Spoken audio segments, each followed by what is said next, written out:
মমতা বন্দ্যোপাধ্যায়ের উদ্দেশ্যে উড়ে এলো জুতো ইট।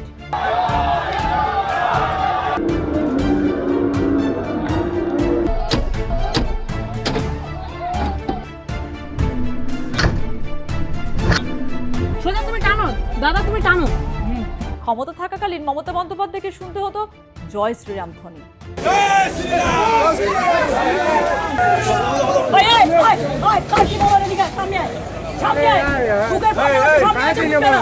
এখন শুনতে হয় চোর স্লোগান।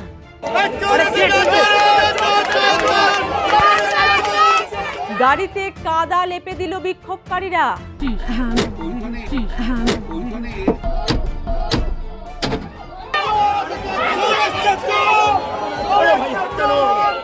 হালি শহরে গিয়ে নাস্তানাবুদ হতে হলো মমতা বন্দ্যোপাধ্যায়কে। তৃণমূল সুপ্রিমোর দাবি, ওরা ভয় পেয়েছে। ভয় ভীতি সরিয়ে কারা চড়াও হলো মমতা বন্দ্যোপাধ্যায়ের ওপর। যা দেখে কল্যাণ বন্দ্যোপাধ্যায় কি বললেন, মমতা বন্দ্যোপাধ্যায়কে মারার চক্রান্ত হয়েছে। গাড়িতে বড় বড় ইট মারা হয়েছে, পাথর পুলিশের সামনে। আমরা যেভাবে দেখলাম তাতে আমাদের মনে হয়েছে পূর্ব পরিকল্পিতভাবে আজকে মমতা বন্দ্যোপাধ্যায়কে মারার এখানে চক্রান্ত করেছে শুভেন্দু অধিকারী, একদম মারার চক্রান্ত করেছে। আপনার পুজো পৌঁছে যাক বিশ্বের দরবারে। প্রতি বছরের মতো এবারও আর+ নিউজ নিয়ে এলো শারদাঞ্জলির সেরা সম্মান 2026।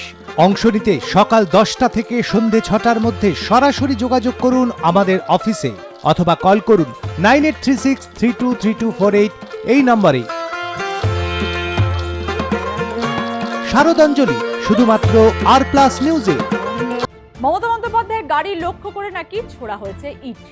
গাড়ির ভিতর মমতা বন্দ্যোপাধ্যায়, বাইরে তুমুল বিক্ষোভ। গাড়ির কাঁচ নামিয়ে গর্জে উঠেছেন তিনি। বিপদ বুঝে বারবার তাকে গাড়ির কাঁচ তুলতে বলছেন গাড়ির ভিতরে থাকা দোলা সেন।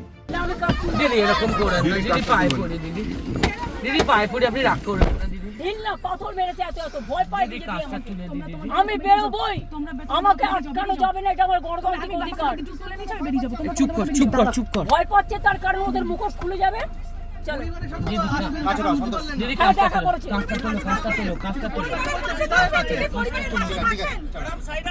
পুরোপুরি আছি, কাজ উঠবে কেন? দিদি দিদি তৃণমূলের অন্দরে ক্ষোভের কারণ তো অভিষেক বন্দ্যোপাধ্যায়।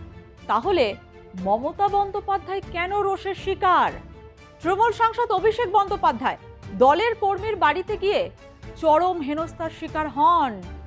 ডিম ছোড়া হয়, জামা ছিঁড়ে দেওয়া হয়। এবার প্রবল বিক্ষোভের মুখে তৃণমূল সুপ্রিমো মমতা বন্দ্যোপাধ্যায়। পুলিশি হেফাজতে রহস্যজনকভাবে মৃত্যু হয় এক তৃণমূল কর্মীর। দলের সেই কর্মীকেই দেখতে যাচ্ছিলেন তিনি। রবিবার দুপুর নাগাদ বেরিয়েছিলেন মমতা বন্দ্যোপাধ্যায়। মমতা ছিলেন গাড়িতে, বরাবরের মতো গাড়ির সামনেই বসেছিলেন তিনি। সেই সময় আচমকা বিক্ষোভের মুখে পড়েন তিনি। একই সঙ্গে তার সঙ্গে ছিলেন কল্যাণ বন্দ্যোপাধ্যায়, দোলা সেনও। গত 4 মের পর এই প্রথম জেলার কোনো কর্মীর বাড়িতে গিয়েছিলেন মমতা। এর আগে হাইকোর্ট যাওয়ার পথে বিক্ষোভের মুখে পড়তে হয়েছিল তাকে, শুনতে হয়েছিল চোর স্লোগান। তবে কর্মীদের সঙ্গে দেখা করতে এই প্রথম পথে নামলেন তিনি।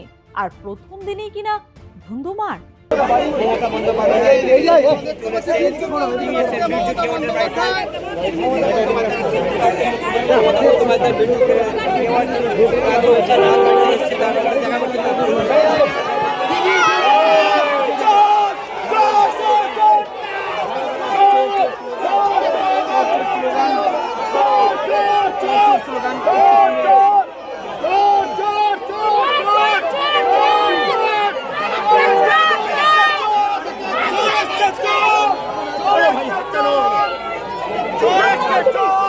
কল্যাণ বন্দ্যোপাধ্যায় তো এই ঘটনায় খোদ মুখ্যমন্ত্রী শুভেন্দু অধিকারীর দিকে আঙুল তুলেছেন, পুলিশের বিরুদ্ধে নিষ্ক্রিয়তার অভিযোগ করেছেন। আজকে ওদেরকে যেভাবে ভয় দেখিয়ে বাড়ির ভেতর ঢুকিয়ে রাখা হচ্ছে, তা বাংলার মানুষ কেন, ভারতবর্ষের মানুষ দেখবে বিচার ব্যবস্থা কি। এবং এই বিচার ব্যবস্থায় এই আইসি থেকে আরম্ভ করে তাদের শাস্তি হবে। আমরা ডিজি এবং সিপির ইমিডিয়েটলি আমরা রেজিগনেশন চাই। ডিজি এবং সিপির রেজিগনেশন চাই।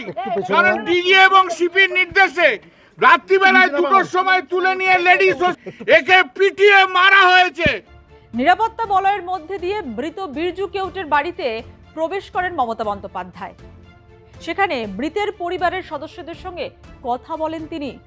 পুলিশি হেফাজতে বীরজুর মৃত্যুকে কেন্দ্র করে ইতিমধ্যেই তীব্র রাজনৈতিক চাপানোতর তৈরি হয়েছে।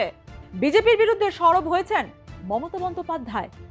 রাস্তায় বিজেপিকে জোগাড় করে এখানকার লোকাল আইসি যিনি এই হত্যাকাণ্ডের ঘটনায় ইনভলভ, যিনি হত্যাকাণ্ডে ইনভলভ, তিনি নিজে বাইরে থেকে বিজেপি তারা আমাদের গাড়িতে অশ্রাব্য গালিগালাজ এবং এত বড় বড় ইট মেরেছে। আপনারা গাড়িটা দেখুন, পুরো গাড়িতে ইট মারতে মারতে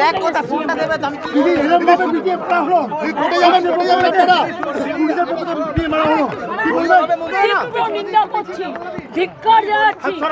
তীব্র ভিডিও কপে ডেথ হবার পরেও তারা বাড়িতে এসে ভয় দেখাচ্ছে। কি রে, তোর বেশ র্যাশ হয়েছে দেখছি। হ্যাঁ রে, কি করবো বলতো, র্যাশগুলো কিছুতেই কমছে না।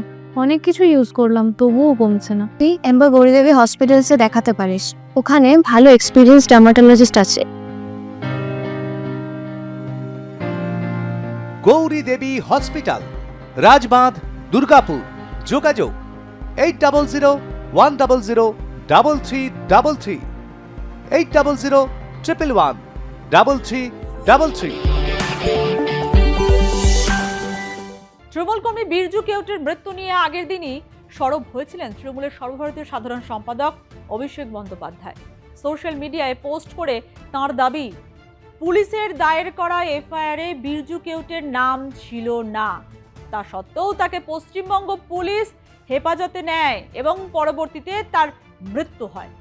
বীরজুর পরিবার ঘটনার নিরপেক্ষ তদন্ত এবং ন্যায় বিচারের দাবি জানিয়েছে।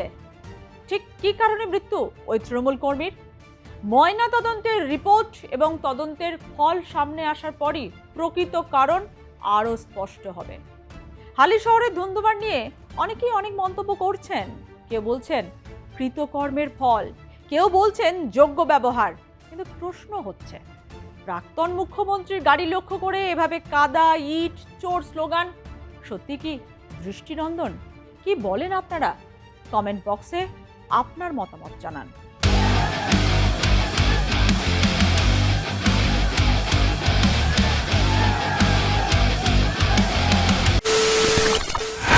খবরের নামে প্রতিদিন সন্ধে আপনার ড্রয়িং রুমে কি শুধুই চিৎকার চেঁচামেচি খেয়ে আসে?